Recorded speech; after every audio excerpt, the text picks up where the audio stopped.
Hi, I'm the Reverend Canon Whitney Rice, Canon for Evangelism and Discipleship Development, which is a long title that means I work with Bishop Deon Johnson to equip God's people for mission throughout our diocese. Welcome to Faithful and Fearless Women, a diocesan celebration of women's ministries.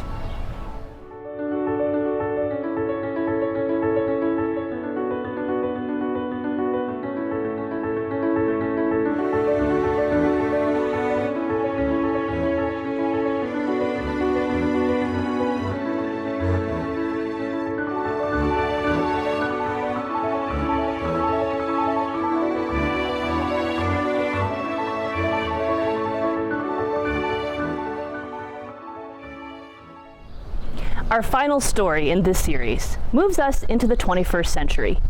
In 2006, the stained glass ceiling began breaking in a big way when the Most Reverend Catherine Jefferts Schori was elected as the first woman presiding bishop in the Episcopal Church. And for me, a young seminarian attending her consecration was inspiring. Today, more women are being ordained and serving in leadership positions in the church than ever before. Women like the Very Reverend Kathy Adams Shepherd, who became the first woman dean of Christ Church Cathedral in 2017. Her 38 years of priesthood includes time in Newtown, Connecticut, where she became an outspoken advocate for victim families of the Sandy Hook school shooting. She continues in that advocacy in St. Louis, bringing attention to the plague of gun violence and working for change. Susan Naylor graduated with the first class from the Episcopal School of Ministry and was ordained a deacon in 2004. Susan's career as a nurse has played a big role in her ministry, both here in the diocese and abroad. She was part of teams that traveled to our companion Diocese of Louis in South Sudan in 2004, 2009, and 2011.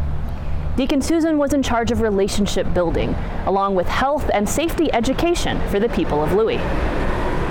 Not long after Deacon Susan returned home from her first trip to Louis in 2005, faith community nurse Deborah Goldfeder spent 6 months working in the hospital in Louis in the middle of a tribal war. She also worked with the Mothers Union, teaching the women how to sew, which helped them earn their own money. Deborah would make other trips to Louis in later years. In 2014, she was ordained a deacon in the Diocese of Missouri. The Reverend Emily Hillquist Davis is the vicar of St. Thomas Deaf Episcopal Church in Kirkwood.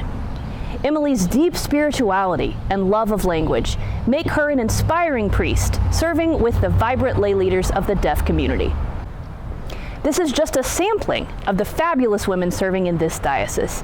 The list is much too long to mention everyone. And of course, not all trailblazing women are ordained. Lay women of all ages, ethnicities, abilities, and backgrounds are making a difference in our diocese every day. And there are many more ready to continue carrying out God's mission.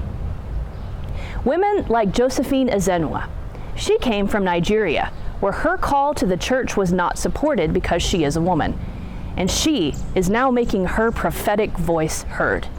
Beth Ann Rolfing, a hospital chaplain whose former faith tradition was not inclusive of the LGBTQ community. And her heart would not let her rest until she found a place where her ministry was welcomed. And Valerie Patton, a well-established businesswoman working towards social justice in our community.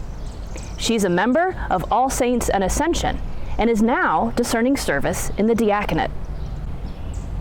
We, the women of the Episcopal Diocese of Missouri, follow in the footsteps of women in ministry, reaching back through our tradition to the women of the Bible.